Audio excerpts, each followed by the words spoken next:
Okay, folks, as you can see, it is just before 3 p.m. And since we have this nice little step over, let's just hop over to the porch roof. Just want to show you all these details with regards to these hip caps and the surface of your new porch shingled roof or newly shingled porch roof. The way that everything ties in at that top row with the step flashing. Keep in mind, we start from the bottom and work our way up. So when you're good at what you're doing, you're checking your work with a strike line as you're going up.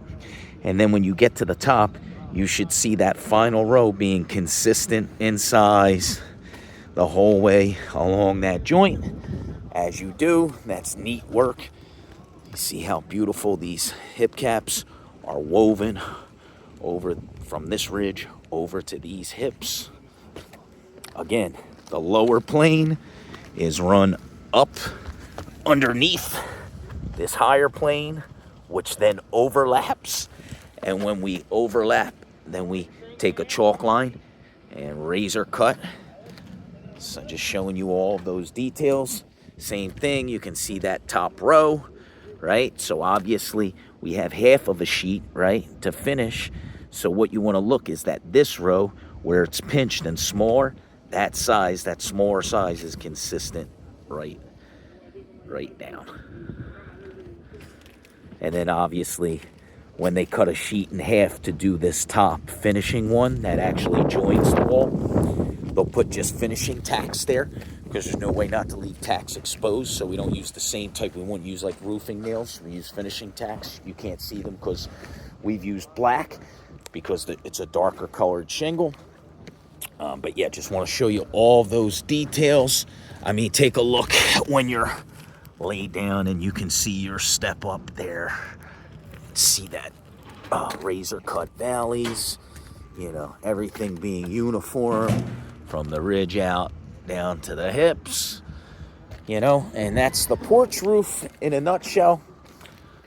You can see the surface of your front main, which I'll be up and on in a minute, but just to show you from here. Now keep in mind that the temperature today was working its way up towards 50. When we started though, we were in the 40s for a lot of the day. And the CertainTeed shingle, one of the complaints that you get from installers, right, because it's so robust, which is a good thing for the homeowner, they prefer to install the CertainTeed shingles in the summer because they're more forgiving. When they're real hot and malleable, you don't have to worry about bending them up where you'll damage them and have creasing. And also on really hot days, just working. So after you've laid shingle and then you still need to walk back and forth, we've been on roofs where it's so hot that you have to be careful or you'll make impressions into the granules. So for the same reason that they really like the CertainTeed shingles as far as installing them in the summer, because when they're very malleable, they're more robust. The same thing is true once it gets colder, right? And you see how these are like picked up. Keep in mind that these shingles are set on a pallet. And once they start to stack them, 4 to a row or 4 to a layer, the ones at the very bottom have thousands of pounds, like 5,000 pounds on top. So what'll happen is if this shingle was completely flat, like the 3-tab, the one we took off, all of that weight pressing down would actually help to flatten it. But because this is an architectural or dimensional shingle, right, and it doesn't lay flat, it has these dimensions. Okay, when all of that weight presses, it's kind of like making your shingle be a little bit wavy, right? So when we install it, if this was a July day, it would already be laying flat, like the sun would already have it settled perfectly. But because it's fall, temperatures in the 40s, right, it's going to take a few days to settle. Once it does settle and seal, then you'll see it'll be perfect. You won't see any spots where it looks like it's picked up. And even those spots where it is picked up, it's not going to be conducive for wind lift. No wind is going to get under it. But again, let me just show you these valleys so you guys remember we had metal in the valleys. We ripped all that metal out. We put all new metal in. Remember, we had a spot to mend there. We had to mend this whole area here. We had a whole board, here. So all of that repair has been done. And then the metal went down in combination with ice and water barrier and a lot of silicone. And then you could see the lower plane, we run it up to about here. No tacks within 12 inches because we don't want tacks or punctures in the valley. And then once we run this lower plane 2 feet up that wall, then they overlap this higher plane. So water would actually have to work its way behind this layer of shingles, up that wall 2 feet, and then back below this layer of shingles from this side. And even if it made its way through that proper valley installation, it would still have a sheet of thin metal to get through. So basically, regardless of what happens, hurricane rains would not penetrate these valleys. And I just want you to see attention to detail as far as how they are razor struck and cut, how it meets over the ridge. All of these are details that we pay close attention to. Everything is spot on, perfectly square. Keep in mind that it was just a standard 3-tab shingle on this roof. There was no ventilation. Now you can see we have that CertainTeed ridge vent ventilation.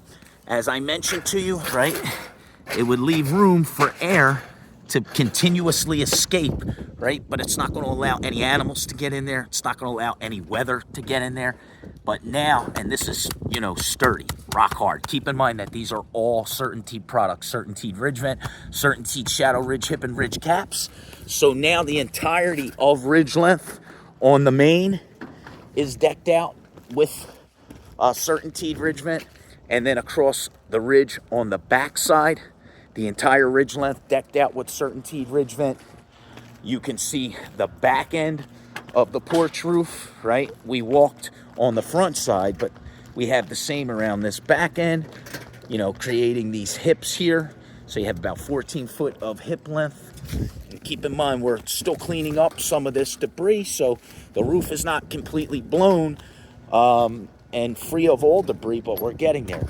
And then you can see the same person who did all of the carpentry, Josh, is now doing all of the metal fabrication around this chimney. So we showed you when the chimney was bare. First thing, these guys were smart enough to put a cricket. It was the first thing they came to me and said, Anthony, we should build a cricket so that we can divert the water around the chimney instead of hitting that wall. So that was a great idea. We put the cricket in very quickly, and now you saw that we had a layer of metal flashing, right, in the previous video, and he was using silicone, and I showed you that he was putting all the step flashing, the small pieces of step flashing, all around the chimney. Once that's done and then they shingle over it, right, we cover that work with a nice apron, right? So we made that work a little bit more difficult because it would have just had to go around the chimney. Now it has to go around the chimney and up over that cricket. And just because we did that, we can't compromise on the quality. It still has to look beautiful, still has to look like it came out of a, machine, even though he's fabricating it by hand. So that's how it'll look. And you can see most of the chimney apron is done, right? You can look there at the bottom and along the front. And then we will silicone the top, right?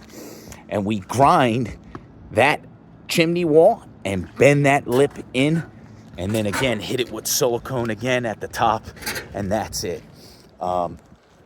Something else I did not notice. This should not be left uncovered because of the size of it.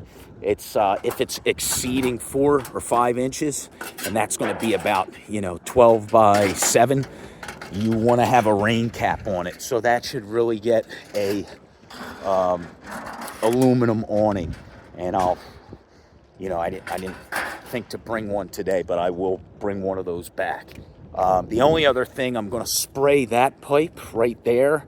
I have high temperature spray paint in the car, stuff that is good enough to be able to spray paint a brick oven or your, the top of your gas grill, and then, burn propane up to 1200 degrees.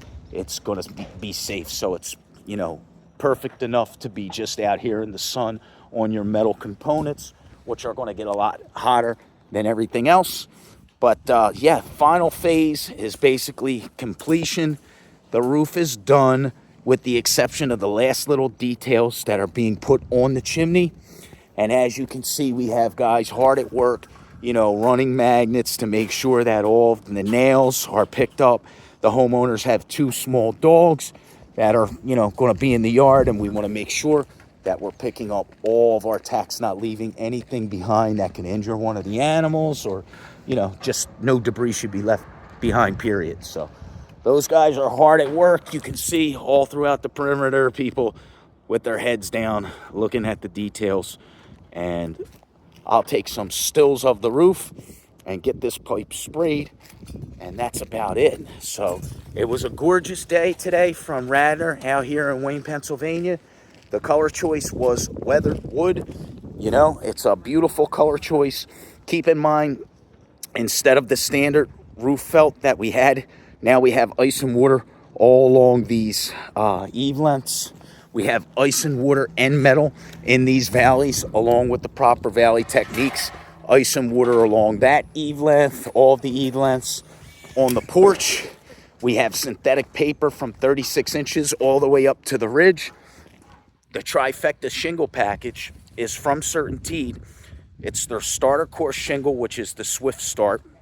And then we have the Landmark architectural version of their shingle, and then the Shadow Ridge caps. When you use that 3 shingle combination, that's what makes the homeowner eligible for the 50-year extended and transferable once warranty from CertainTeed. Our work is guaranteed for 20 years, the craftsmanship. The manufacturer backs the material for 50 years. It's the industry's best warranty, which is very specifically why we use CertainTeed. And although they will you know, grant the homeowner the warranty just based on the shingle package, we also use their entire, you know, package as well, because we know that the components, such as the underlayments and the ventilation system and the caps that go over the hip and ridge areas and the ventilation, they all work better when you're using a full CertainTeed package. You don't want to see those components being swapped out for cheaper, you know, lower quality materials. So on every signature build, it's a full CertainTeed package. And I believe that everything that we promised the homeowner when we sat, you know, and discussed what we were going to do, you know, to make this roof be everything that it could and should be, I think that we've accomplished all of that today. So until next time, I'm Anthony, and we are Signature Roofing.